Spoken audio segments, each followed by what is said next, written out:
다음 기사 볼까요? 야, 김건희 특검법에 공천 개입 의혹 포함.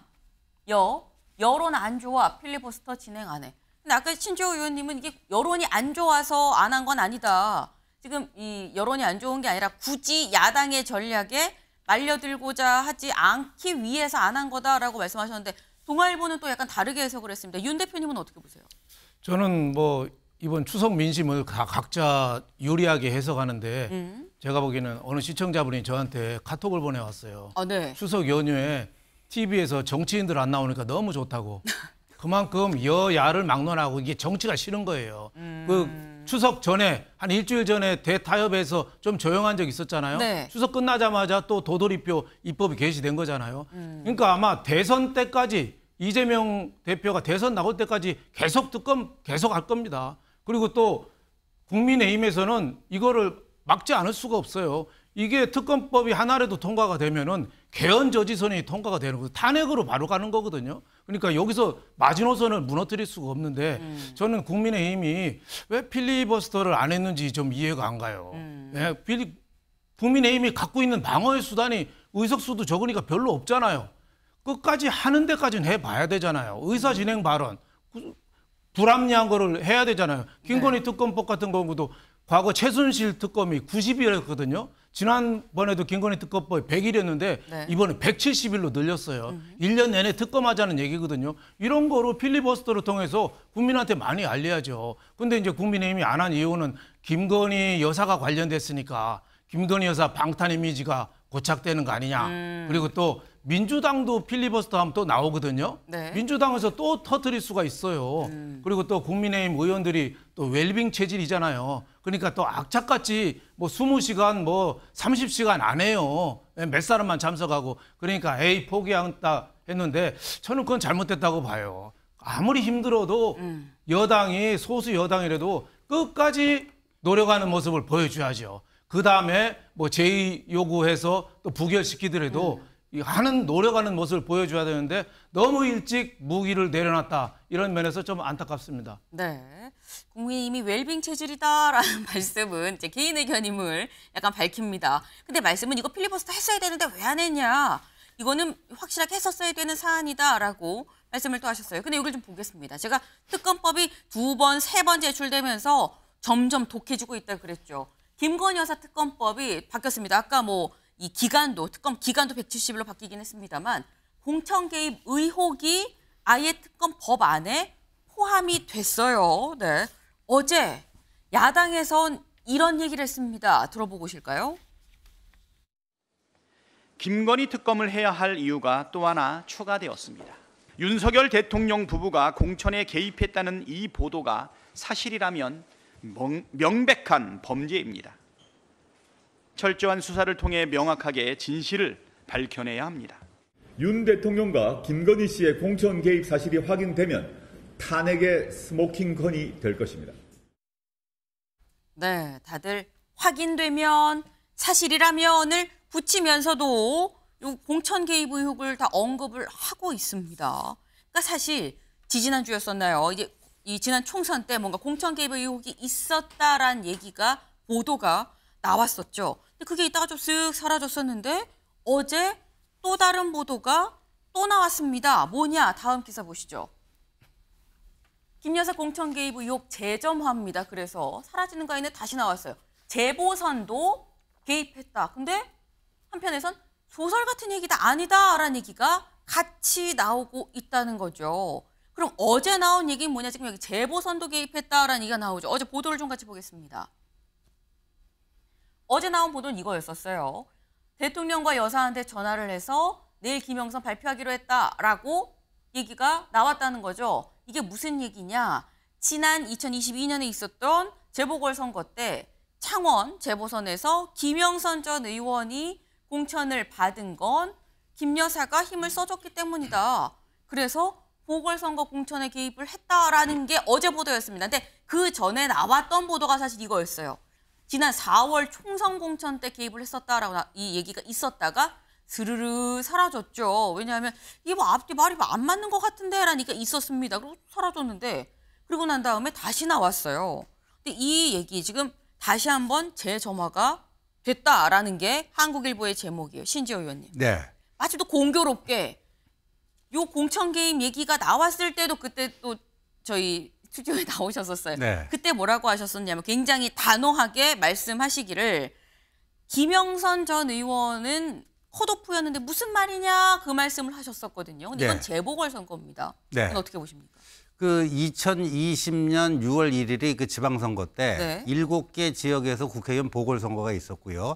김영선 전 의원은 그 당시 그 거기에 이제 연고가 없는 창원 의창의 공천을 받아가지고 네.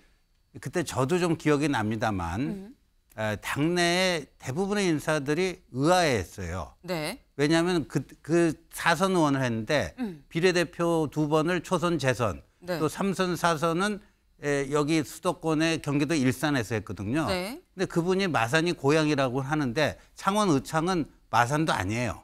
예. 같이 통합되고 창원 통합시가 됐지만 네. 그래서 사람들이 이게 뭐지 했는데 그럼 그 당시에 공천에 그거는 저로서도 알 수가 없어요. 그러니까 그 당시에는 당 대표가 이준석이었고 네. 대통령 후보가 윤석열이던 시절이었어요. 당 대표 이준석, 네. 대선 후보 윤석열 시절에 이루어진 공천입니다. 네. 그래서 그때 김영선 보궐선거 공천이 어떻게 되는지 저희들로서는 알 수가 없고요. 그다음에 최근에 올 4월에 또 김 여사께서 공천 개입을 했다라고 하는 것에 대해서는 앞서 나온 보도죠. 예, 김건희 여사와 그 명태균 씨, 또 김건희 여사와 김영선 전 의원 간에 그 사적으로 오고 간 무슨 대화 내용을 저희들이 알 수가 없잖아요. 네. 일단 뭐 이제 앞으로 뭐 추가적인 뭐가 나오면은 그 팩트 체크를 해보고 저희들이 뭐라고 얘기할 수가 있는데 일단은 그 사적인 대화 내용을 저희가 알 수 있는 게 없습니다. 네. 그래서 그런 상태에서 뭐라고 코멘트하기는 좀 그렇고요. 근데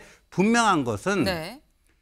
그 옮기기로 했던 김영선 의원도 컷오프가 됐고 심으려고 했던 그 김상민 전 검사도 컷오프가 됐다. 지난 총선 때. 네, 지난 총선 때 한동훈 비대위에서 그 두 가지는 원칙에 따라서 분명하게 됐다. 당내 일각에서는 그때 좀 경선이라도 그 두 사람을 붙여줘야 되지 않을까 그런 의견이 있었습니다만 원칙 처리됐다는 말씀드립니다. 예. 지금 신지호 부총장님 얘기를 들어보면 요지는 한동훈 체제에서는 명확하게 뭐 이렇게 의심 갈 만한 사안이 없었다. 하지만 이준석 대표 체제 때는 잘 모르겠는데라는 좀 더 알아보고 말씀을 드리겠다라는 취지의 지금 그런 말씀이에요. 네. 근데 어제 어제 보도가 사실 어떤 녹취를 근거로 해서 나왔었습니다. 녹취가 뭐냐?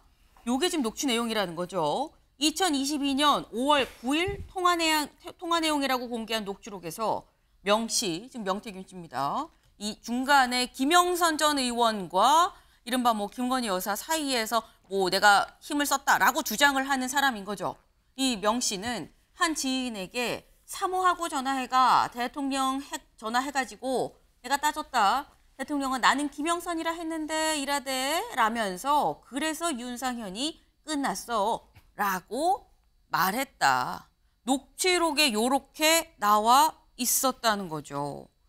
여기서 윤상현이 끝났어. 윤상현 의원이겠죠. 윤상현 의원은 왜 등장했냐. 이때 재보궐선거 때 공천관리위원장이었었거든요. 공천관리위원장이 해주기로 했어 라는 얘기가 녹취로 있다라는 거예요. 근데 그렇다고 하면 윤상현 의원 입장도 봐야 되는 거죠. 윤상현 의원 요 보도에 즉각적으로 또 입장을 냈습니다. 뭐라고 냈느냐. 소설 같은 얘기입니다. 라고 얘기를 했어요. 아까 제목에도 있었죠. 당시 공심위원장으로 공정한 공천 원칙 기준에 따라 이기는 공천을 단행해서 7개 중 5곳에서 승리를 했다. 허장성세를 교묘히 짜깁기 한 녹취 파일에 기반한 근거 없는 폭로 보도가 사실인 양 보도되는 상황에 깊은 유감이다라는 입장을 내놨습니다. 이걸 보면 최 교수님, 지금 윤상현 의원 얘기는 있는 척 뭔가 이 중간에 뭐 브로커는 아니고요. 중간에 내가 이제 김영선 의원과 김건희 여사 사이에서 역할을 했다고 주장하는 명태균 씨.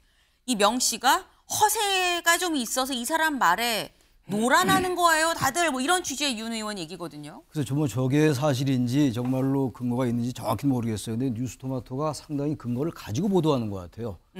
지난번에 그 공천에 개입했다는 거, 이번 지난 선거 때 그거 이외에 또 나온 거란 말이죠. 지금 게다가 무슨 뭐 하동 근처에 어느 절에서 이제 만났다라는 것도 이제 보도를 하고 그래요. 이제 뉴스토마토에서. 근데 아까 잠깐 말씀하신 것처럼 아까 그 대통령 일대 얘기예요. 보궐선거 대통령 후보 때 얘기는 아니고 그건 제가 네. 바로 잡고. 또 하나 문제는 지금 이제 명태균 씨가 저렇게 얘기하는 거. 근데 저게 이제 음성 파일이 나왔다고 지금 뉴스토마토가 지금 보도하고 있는 거잖아요. 네. 아직 이 시중에 공개되지 않았고. 근데 문제는 저게 지금 앞뒤 맥락이 어느 정도 좀 맞는 것 같아요, 지금. 왜냐하면 이제 이번 지난 총선 때 그 김건희 여사가 김영선 전 의원에게 문자 보낸 게 거기에 의해서 이제 그거를 공개하면 네. 개혁신당의 비례대표 1번 주겠다라고 서로 이제 진위 공방이에요, 지금. 서로 주장이 달라요. 명태균 씨는 김영선 씨가 얘기한 게 아니다. 개혁신당 쪽에 얘기했다라고 얘기하는 것이고 이제 개혁신당의 김종인 당시 비대위원장, 당시 대표였죠. 사실 지난 총선 때. 그리고 이준석 의원은 그렇지 않다. 그쪽에서 얘기한 거다. 이렇게 이제 진위 공방도 네. 있고. 아무튼 간에 게다가 이제 지난 총선 때 또 문자를 보냈느냐 안 보냈는지 이 공방도 있어요, 지금. 김건희 여사가 김영선 전 의원에게 공천에 관련된 걸 보냈다. 뭐 이제 창원 의창으로 가라 뭐 이런 일을 보냈다는 거 아니에요, 지금? 김해로 가라는 걸 보냈다는데. 김해로 가라고 보냈다는 거. 예, 근데 이게 전혀 없이 나왔겠는가. 그러니까 제가 볼 때 정황상 전혀 그야말로 이게 사실이라면 어마어마한 일이에요. 아까 지금 말씀하신 것처럼 사실이 아닐지 모르는데 어떤 형태로든 간에 김 여사가 문자를 보내고 이랬던 사실이 짙어지는 것 같긴 해요. 전혀 없는 게 그 뉴스토마토라는 인터넷 매체에서 그렇게 보도했을까의 문제가 있고 지금 말도 약간 다르긴 다릅니다만 뭔가 어쨌든 간에 개혁신당의 이제 비례대표 1번을 받으려 했던 김영선 전 의원이 말이죠. 비례대표 1번 받으면 거의 국회의원이 되는 거니까 결국 실패했습니다만 그런 걸로 볼 때는 전혀 허무맹랑한 저 소설 같은 이야기는 아니지 않는가. 정황상 말이죠. 그런 느낌이 들긴 합니다. 네. 지금 정황상으로 아직 뭐가 맞는지는 알 수 없지만 의심해 볼 법해 보인다라는 네. 취지의 좀 그런 말씀이에요. 그럼 여기서 궁금한 건 중간에 지금 저희가 계속 언급이 됐죠. 들어본 적 없는 이름인데 왜 자꾸 나와? 명태균 얘기가 계속 나오는데 말씀드리면 지금 나오는 얘기 중에 김영선 전 의원과 김건희 여사 사이에서 내가 뭔가 다리 역할을 했어 라고 얘기하는 사람이 명태균 씨입니다. 그럼 이 명태균 씨의 입장이 대체 뭐냐라는 거죠. 해당 매체에서 이 명 씨를 직접 접촉을 해서 물어봤다고 해요. 그랬더니 이거 맞습니까? 물었더니 이소부화의 바람과 태양, 바람을 선택하셨군요 라고 약간 동문서답인가 쉽게 답을 했다라는 겁니다. 그리고 난 다음에 자신의 SNS에 뭐라고 올렸느냐. 태풍이 불 것 같다. 바람도 일반 바람이 아니라 태풍이라는 거예요. 태풍이 불 것 같다라고 하면서 해당 보도를 한 기자, 회사 등을 명예훼손으로 허위 사실 적시에 의한 명예훼손으로 고소를 했다라는 거죠. 근데 이게 우리가 알고 있는 이소부와 이 바람과 태양이면 나그네가 지나가는데 저 겉옷 벗기는 내기를 하죠. 그 태양은 뜨겁게 해서 장렬하는 태양으로 해서 스스로 옷을 벗게 하고 바람은 막 바람으로 벗게 하려고 하는데 추우니까 더 감싸고 지나가는 뭐 그런 얘기를 지금 하고 있는 걸로 보이는데 윤영걸 대표님. 네. 이 얘기 왜 나오는 겁니까 여기서? 그러니까 김건희 여사하고 네. 그 국회의원 김영선하고 직접적으로 그 텔레그램이나 이런 거 소통을 한 적이 없다는 거죠. 자기가 가운데서 어느 정도 역할을 했는데 직접 했다는 식으로 그 언론에 보도가 됐으니까 그거를 이소부화를 빗대서 이소부화에 왜 바람을 북풍을 불었더니 나그네가 옷을 더 껴입고 네. 태양을 뜨겁게 했더니 옷을 저절로 벗더라. 자연스러운 일이었는데 그 언론 보도가 허위 보도를 함에 따라서 이게 북풍 큰 바람이 불 것 같다. 그래서 명예훼손 고소를 한 거죠. 그래서 이번 사건은 제가 보기에는 그렇게 크지 않은 사건인데 네. 중간에 자꾸 이런 얘기 저런 얘기가 끼고 네. 김건희 여사 특검법까지 개입이 되다 보니까 좀 많이 커진 거 아닌가 이런 생각이 들어요. 이 물불 안 가리고 공천을 한번 받으려는 김영선 전 의원, 예? 그리고 정치 거강꾼 명태균이라는 경남 지역 그 정치인꾼 한 분 있고 또 오지랖 넓어서 여기저기 다 끼는 영부인 이 세 분이 만든 학작품 아니냐. 근데 실체는 보니까 뭐 공천이 김영선 의원이 받은 것도 아니고 또 사실 그때 이준석도 얘기했잖아요. 그 텔레그램 다 보니까 그냥 조언 수준이지 뭐 공천은 아니다. 했는데 이 사건 중에서 분명한 거는 칠불사라는 절에서 회동한 거는 분명해요. 2000년 된 절이라잖아요. 개혁신당 쪽하고 김영선 전 의원하고 만난 것 같다. 김영선 전 의원하고 만나서 얘기는 좀 다르죠. 김영선 의원 측은 비례대표 1번 줄 테니까 김 여사랑 관련된 거 다 폭로해줘라. 또 개혁신당 쪽에서는 폭로 대가로 김영선 의원 폭로 대가로 김영선 의원이 비례대표 1번이나 3번을 요구했다. 뭐 그래서 좀 일그러졌다는 건데 김영선 전 의원이 거기서 얘기한 다음에 바로 또 김종인 그때 공천관리위원장했죠. 그 부인 찾아갔잖아요. 그 부인이 김미경 여사라고 거의 김대중 대통령의 2호 여사급입니다. 굉장히 어떻게 보면 정치적 파트너라.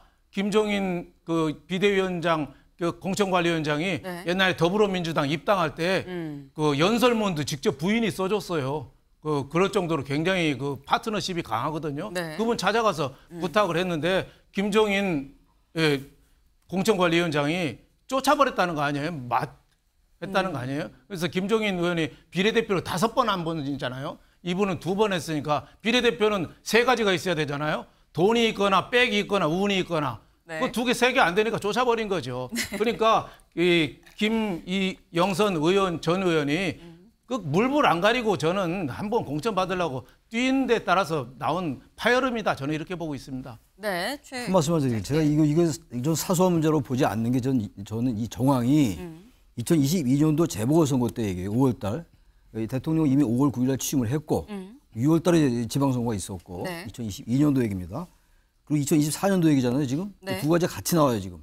2022년도에 명태균 씨의 말에 의하면 아까 지금 소개하신 거 내가 전화해가 경상도 사투리잖아요. 전화해가지고 여사하고 이렇게 돼가지고 윤상현 의원이 끝났어. 끝났다라는 얘기는 김영선 공천 끝났다 얘기 아니에요. 결국 배치 달았고.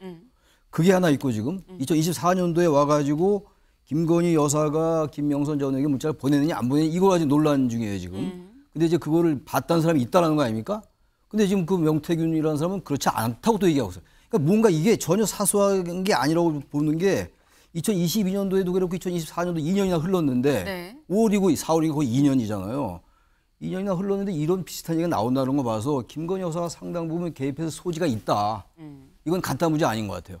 저는 야당이 괜히 그런 건 아니다. 그러니까 이런 것들이 아까 이긴 돌아갑니다만 이런 부분들이 김 여사 특검법에 자꾸 명분을 실어준다고요. 이걸 제가 야당이라도 이건 넘어갈 수 없을 것 같아요. 절대 이건 사소한 문제는 아닌 것 같다. 알겠습니다. 제 느낌입니다. 제 생각에. 네.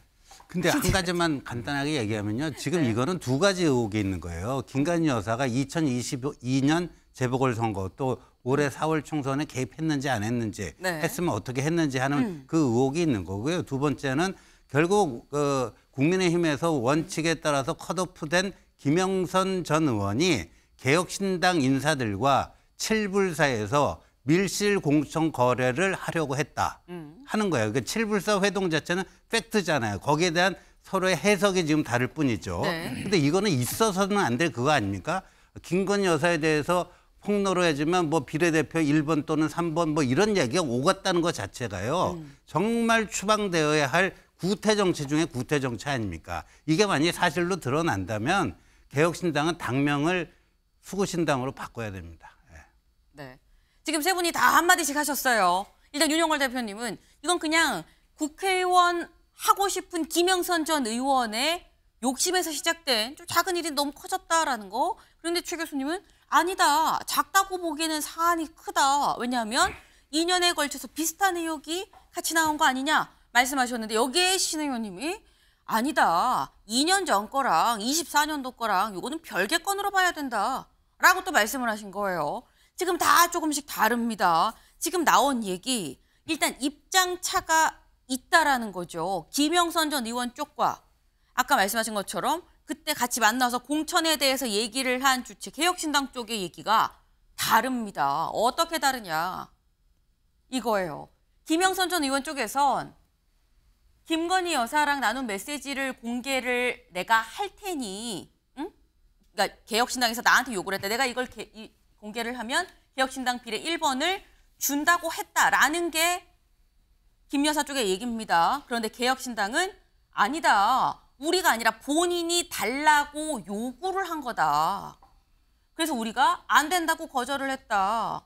이거는 뭐 개혁신당이 비례대표 1번을 줄 테니 폭로하세요라는 얘기는 김영선 전 의원의 개인의 바람이고 요구했을 뿐이지 우린 이 자체를 받지를 않았다라고 얘기를 하고 있습니다.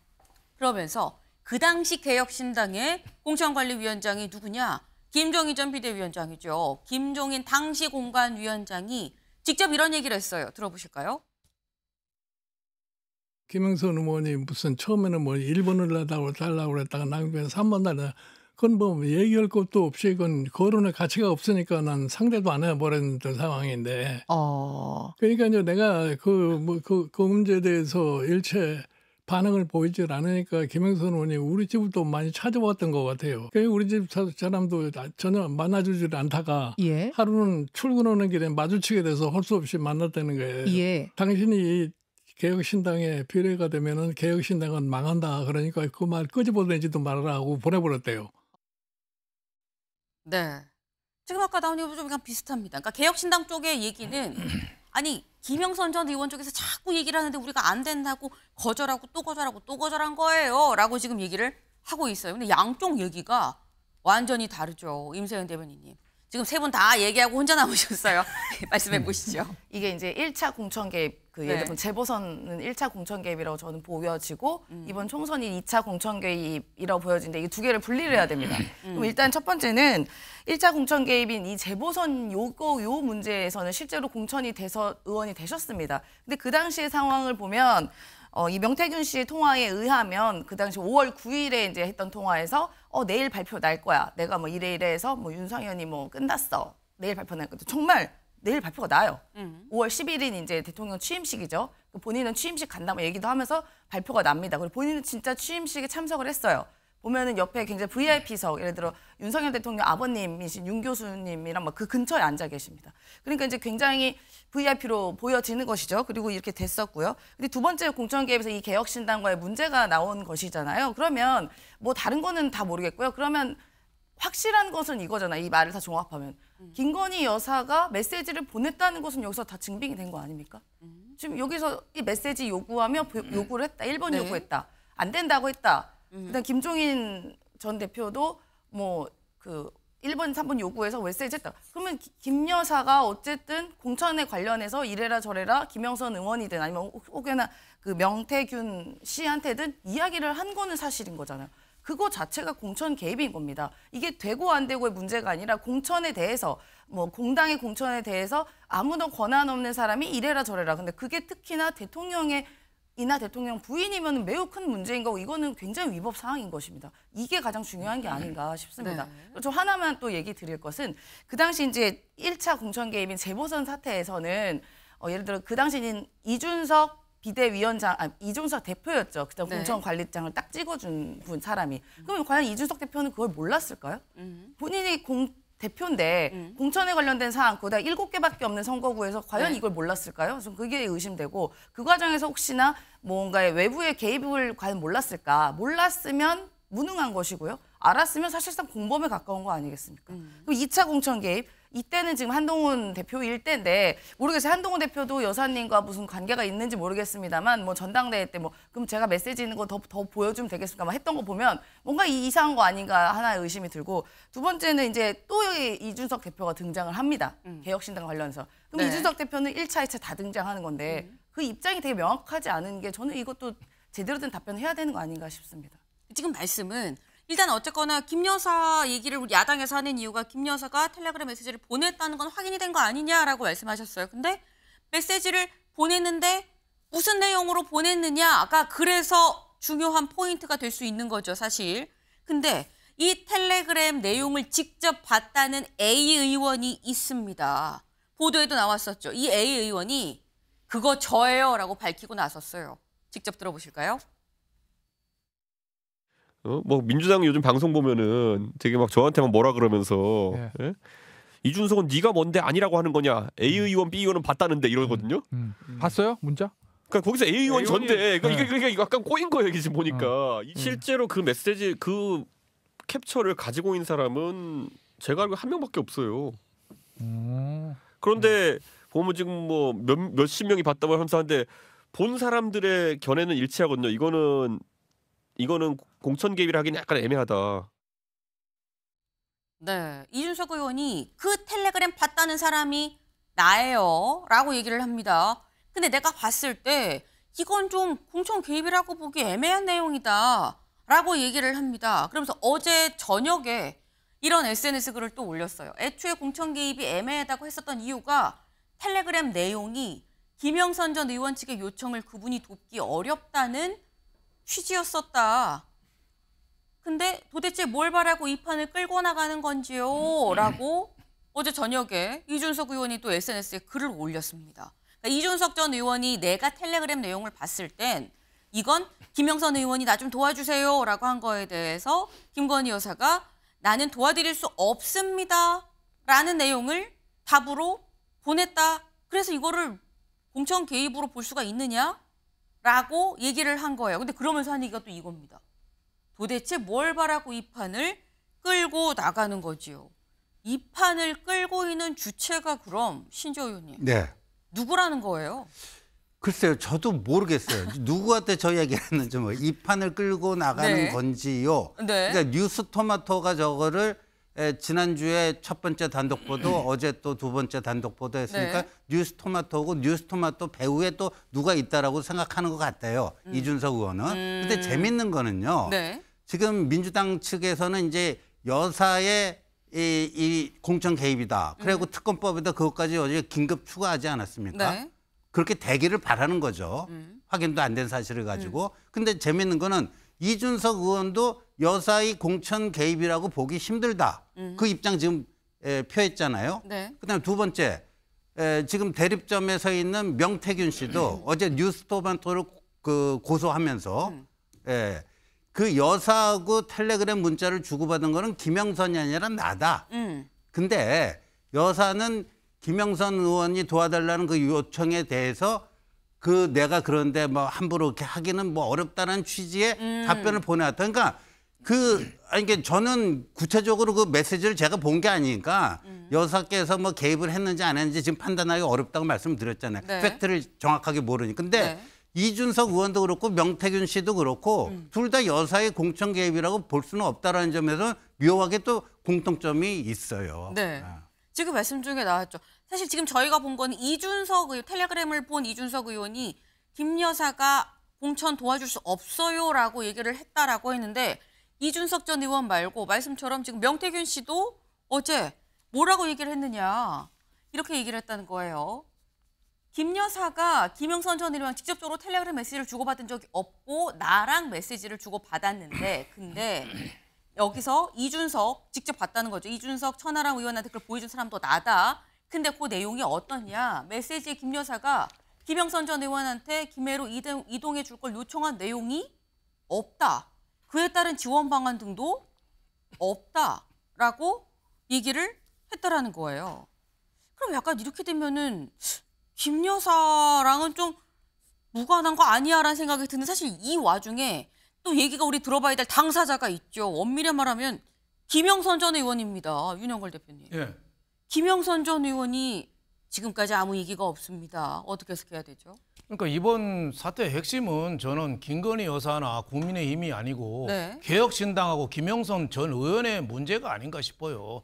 김영선 의원이 공천을 받으려고 김건희 여사 쪽 계속 두드려다가 잘 안 되니까 또 개혁신당 가서 폭로한다고 또 하다가 왔다 갔다 했잖아요. 그런 면에서 본인이 떳떳하지 못하니까 지금 안 나온 거 아닌가 뭐 이런 생각이 좀 들어요. 지난번에 4월 총선은 제가 그 평론가로서 기자 출신으로서 지켜보면은 윤 대통령의 입김이 거의 안 먹힌 그런 공천이었습니다. 대통령 측근이 많이 떨어졌어요. 특히 대통령이 총회하던 장관들도 출마하라고 그래서 지역 경선을 붙여가지고 많이 떨어지고 하다못해 장해찬 같은 사람도 미리 여러 가지 문제로 컷오프 될 정도로 윤 대통령의 입김이 먹히지 않은 그런 공천이었거든요. 그런 틈에서 별로 논리나 그 신빙성이 없는데 김건희 여사가 주가 조작부터 여러 가지 좀 안 좋은 이미지하고 네. 이게 오버랩이 돼서 자꾸 확대 재생산되는 거지. 저는 김건희 여사가 이번 공천 개입 의혹 쟁점화하는 거는 좀 바람직하지 않다. 오히려 좀 억측이고 부풀려진 측면이 있다. 저는 이렇게 보고 있습니다. 네. 지금 윤 대표님 말씀은 김 여사의 직접적인 관련 지금 있어 보이지 않는데 오히려 약간 좀 부풀려진 면이 없잖아 있다라고 말씀을 하셨어요. 최창렬 교수님. 근데 그 2024년도는 그런데 2022년도도 우리가 간과해서는 안 돼요. 아까 말씀처럼 2022년도는 김영선 전 의원이 지금 아까 우리 신지호 의원 말씀처럼 이게 비례 2번 한 사람이에요. 게다가 일산서 2번 하고. 근데 또 창원, 의창 그쪽은 연고가 없다고요. 아까 제가 설명한 것처럼. 근데 공천을 받았어요. 근데 그 받은 것이 무슨 김건희 여사가 영향을 행사했다라는 근거가 될 수는 없죠. 네. 그 근거는 없다 하더라도 일단 명태균 씨의 말이 진실인지 아닌지 모르지만 자기가 얘기했던 게 내가 김건희 여사와 여사란 말이나 여사와 통화해 가 어쩌고저쩌고 나오잖아요. 그리고 이제 윤상현 의원 뭐 끝났어. 그 얘기가 진실인지 아닌지 모르지만 그게 그야말로 사실이라면 이건 간과할 수 없는 사실이에요. 우리 2024년도에는 아까 명태균 씨 얘기도 그렇고 이준석 의원 얘기도 그렇고 이게 김건희 여사가 공천에 개입했다고 볼 소지가 좀 약하다라는 말에 전 동의하는데 네. 그럼 2020년도 얘기와 2024년도를 같이 봐야 된다. 이 사안은 별개지만 별개지만 어쨌든 2024년도에 또 김영선 의원이 그 본인이 그때 2022년도 등장인물도 김영선이고 2024년도 좀 김영선이에요. 이게 우연일치라고 보기 어렵다는 거예요. 이 전반적인 고리들이 형식 논리의 구성 고리들이 말이죠. 이거는 뭘 수사로 밝혀질 일이긴 합니다만 그렇게 가볍게 볼 문제는 아니다라는 게 저 개인 생각입니다. 아까하고 똑같은 생각입니다. 네, 알겠습니다. 지금 입장이 좀 다른 얘기들이 계속해서 좀 엇갈리면서 지금 나오고 있죠. 여기서 지금 이 모든 내용에 대해서 가장 잘 알만한 사람은 사실 김영선 전 의원일 겁니다. 김영선 전 의원이 관련해서 입장을 조만간 밝혀야 되는 거 아니냐라는 생각을 좀 해봅니다.